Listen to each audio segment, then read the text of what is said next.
Olá, amigos! Está se aproximando o nosso Vir a Ser e todos sabem que estamos estudando o livro O Consolador, ditado pelo Espírito Emmanuel, psicografia de Francisco Cândido Xavier. E eu queria tecer um comentário ligeiro e singelo sobre a terceira parte do capítulo 2, chamada Evangelho. E aqui, especialmente na questão 282 e a questão 283. Na questão 282, perguntam a Emmanuel se devemos considerar o Velho Testamento como a pedra angular da revelação divina, qual a posição do Evangelho de Jesus na educação religiosa dos homens? Então, no capítulo 1 dessa terceira parte, Emmanuel já havia definido a posição do Velho Testamento não apenas como a literatura de um povo ou como a expressão cultural de uma etnia. Emmanuel havia definido o Velho Testamento observando-se a humanidade inteira. Então isso significa que na abordagem desse espírito há um interesse pelo conteúdo espiritual do texto literário. No conjunto de livros do Velho Testamento, nós podemos extrair um conteúdo espiritual que se desprende da época, que se desprende da cultura, da etnia e das conjunções históricas e sociais, por ser um conteúdo espiritual eterno. A verdade, nesse sentido, a verdade espiritual, a verdade religiosa, que é revelada, ela transcende as limitações e as conjunturas da experiência humana.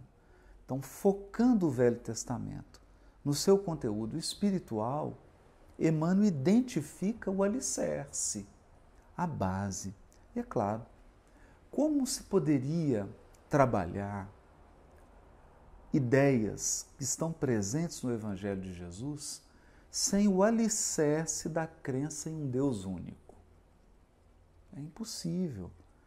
Sem o alicerce do princípio da unidade divina, de que Deus é um e de que sua lei é una, ou seja, de que há uma uniformidade de desígnios no universo, sejam desígnios de ordem natural, que se expressam nas leis que regem a matéria, a forma, como nas leis espirituais ou leis morais que regem consciências, o comportamento e a vida das consciências, das inteligências, dos princípios inteligentes e dos seres inteligentes, individualizados, que no Livro dos Espíritos receberão o nome de espíritos, com E maiúsculo. Então, sem um plano de unidade, sem entender-se que tudo emana de uma inteligência suprema, ficaria impossível trabalhar-se outros conteúdos da revelação. Daí a ideia de que o Velho Testamento funciona como um alicerce. Mas não se restringe apenas a isso.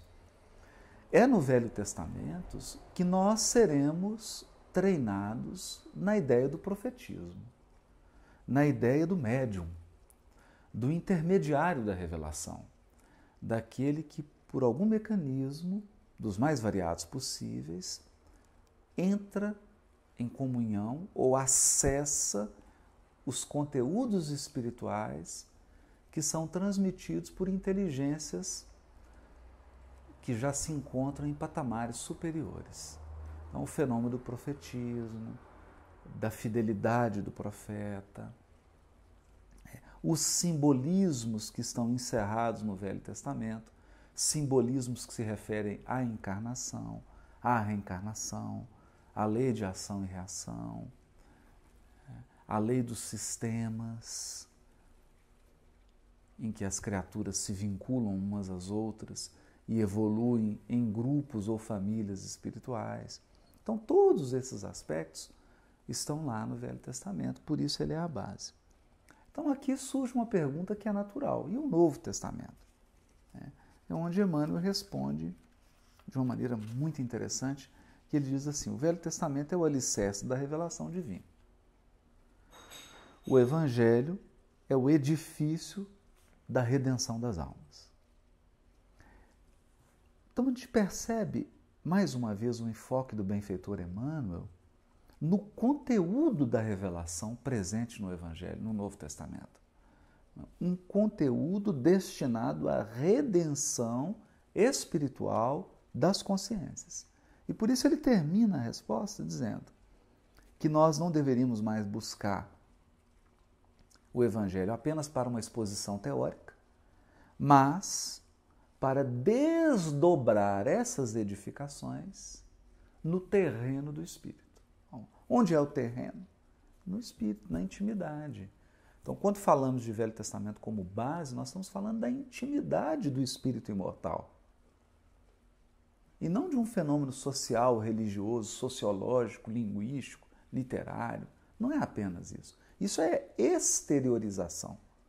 O fenômeno intrínseco é de edificação interior, que se expressa em uma ação social.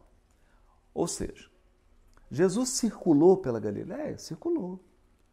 Foi a Jerusalém? Entrou em contato com os partidos políticos da época? Entrou. Com as expressões religiosas do seu tempo? Entrou. Relacionou-se com a massa, com as pessoas que viviam na sua época? Sim. Falou a linguagem deles? Claro, senão não seria entendido. Conformou-se ou sujeitou-se às limitações históricas, sociais, linguísticas, políticas, econômicas do seu tempo? Sim. E até mesmo físicas, de desenvolvimento tecnológico do orbe? Se sujeitou, com certeza. Andava de barco, a pé, viveu como os homens do tempo, do seu tempo. Mas não podemos nos perder nessa casca, nesse exterior. E temos que identificar a proposta de edificação interior trazida por Jesus. E essa proposta, na maioria das vezes, ela é esquecida. Por mais que Jesus seja incisivo no seu ensino, quando diz o reino dos céus é semelhante, e aí conta as parábolas, dá os seus ensinos, deixando claro, tratar-se de uma edificação interna, de um processo de iluminação interior, envolvendo razão e sentimento, ou melhor, convocando razão e sentimento para a obra da edificação íntima, muitos de nós nos perdemos nos aspectos exteriores do Evangelho e aí não entendemos essa proposta que é de edificação.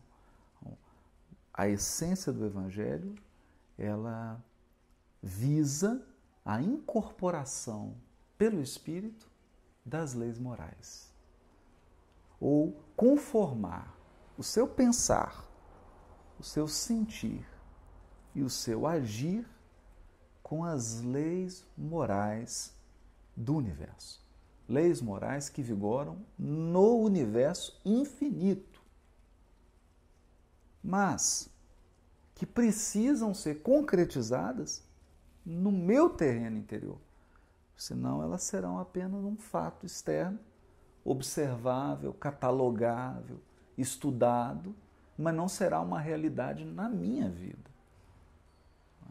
Então isso aqui é muito interessante, é muito importante isso.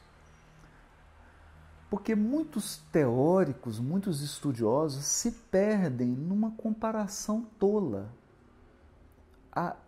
Tentam identificar originalidades no ensino de Jesus. E se perdem nesse processo porque é claro que vão encontrar sementes do ensino do Cristo na Índia antiga, na China milenária, no povo egípcio, nos persas, nos gregos, ou mesmo no povo hebreu, nas formulações do Velho Testamento. os ensinos se encontram lá. Mas alguém que sintetize esses ensinos em um pensar, em um sentir e num agir concretos, um ser humano que agrega em si todos esses ensinos e expressa na sua vida, em toda a plenitude esse ensino, só há um.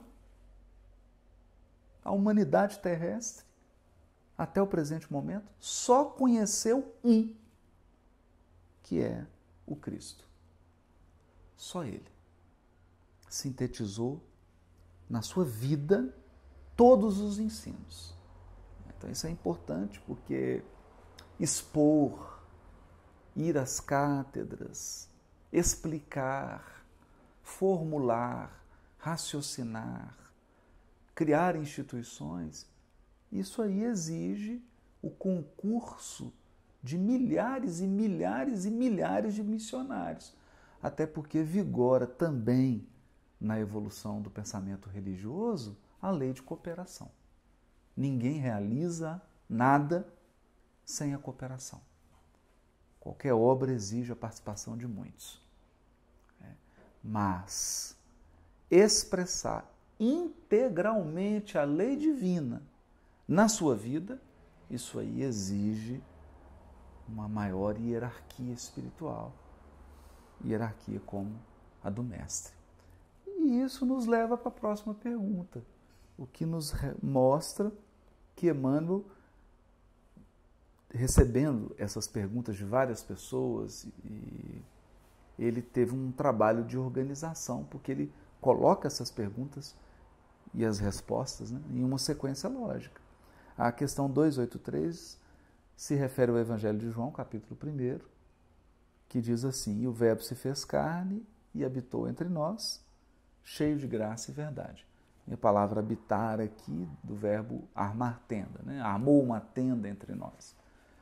Então é um peregrino que ficou temporariamente entre nós. E aí Emmanuel salienta que Jesus não foi um filósofo. Isso é importante. E nem poderá ser classificado entre os valores propriamente humanos. Por quê? Porque ele transcende a condição humana. Em função do quê? Da sua hierarquia espiritual. Na direção das coletividades terrícolas. Então aqui nós estamos falando de um espírito que ocupa já uma hierarquia espiritual que lhe dá condições de dirigir todas as comunidades terrenas em todas as fases da sua evolução planetária. Então, imagine que hierarquia é essa. Imagina a condição desse espírito. Então, como que nós podemos catalogar algo que é superior ao nosso catálogo? Como é que você vai poder classificar algo que está além do nosso sistema de classificação? Porque a nossa classificação de pessoas, se é ética, se é justa, se é boa, ela é uma classificação que toma como padrão um ser humano que nós julgamos ético, bom, justo. Então, na verdade, quando nós classificamos, esse filósofo, aquele pensador, esse homem justo, nós estamos comparando ser humano com ser humano. E aí você trazer um espírito dessa hierarquia para compará-lo conosco. É como você querer medir o professor universitário pela criança que ingressou no ensino fundamental, que ainda não desenvolveu suas habilidades cognitivas e não desenvolveu ainda nem as suas habilidades motoras. Mas não tem como. Não tem como medir ou colocar as crianças do ensino fundamental para avaliar o professor universitário que tem PhD. Quer dizer, qual o critério que a criança do ensino fundamental vai utilizar para avaliar esse professor com PhD? Que ele é bonzinho? Eu gosto dele? Então nós não temos, isso é importante, né? Não há como classificar Jesus entre os valores propriamente humanos, porque a função dele é fazer com que a humanidade transcenda a sua condição. Não é? E quando você transcende uma condição, você alarga, no mínimo, você amplia o quadro de valores. Senão não haveria transcendência. Isso é importante. O enviado de Deus, ele foi a representação do Pai, junto do rebanho de filhos transviados do amor e da sabedoria divina. Representação do Pai. Aí agora nós entramos, quer dizer, no primeiro parágrafo ele fala de uma questão de hierarquia. A hierarquia de Jesus, que transcende a condição humana, por quê? Por um processo evolutivo, Jesus já superou o que nós entendemos por condição humana. E já atingiu patamares que nós não temos recursos mentais, psíquicos, íntimos, para catalogar. Agora ele está dizendo outra coisa diferente. Está dizendo sobre atribuição espiritual, sobre encargo, função. Então, a função do Jesus, do Cristo, é de representar o Pai junto à Terra. Então, ele é o porta-voz de Deus perante a comunidade humana. E aí, bonito porque ele diz assim, cuja tutela, quer dizer, a tutela da humanidade, lhe foi confiada nas ordenações sagradas da vida no infinito. Ou seja, a vida no infinito, para além das galáxias, para além dos universos, Deus ordena, coloca ordem, estabelece regras, decide, programa e expressa a sua vontade soberana.